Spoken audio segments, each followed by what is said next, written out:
11 বছর পর আবার চালু হচ্ছে দিগন্ত টেলিভিশন। 2013 সালে বিদ্বেষ, গুজব ছড়ানো ও দায়িত্ব জ্ঞানহীনতার অভিযোগ এনে বেসরকারি স্যাটেলাইট চ্যানেল দিগন্ত টেলিভিশনের সম্প্রচার সাময়িক বন্ধ করে দিয়েছিল তৎকালীন আওয়ামী লীগ সরকার। বৃহস্পতিবার গণমাধ্যমটির স্থগিতাদেশ প্রত্যাহার করেছে তথ্য ও সম্প্রচার মন্ত্রণালয়। মন্ত্রণালয়ের দায়িত্বশীল একজন কর্মকর্তা গণমাধ্যমকে এ তথ্য নিশ্চিত করেছেন। তিনি জানান, টেলিভিশন কর্তৃপক্ষের আবেদনের প্রেক্ষিতে এ স্থগিতাদেশ প্রত্যাহার করা হয়েছে।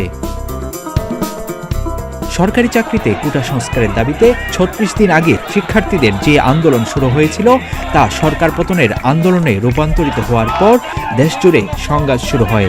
4 শতাধিক মানুষের মৃত্যুর মুখে শেখ হাসিনা ক্ষমতা ছেড়ে দেশ ত্যাগ করেন। এরপরই বদলে যেতে শুরু করে দেশের সার্বিক চিত্র।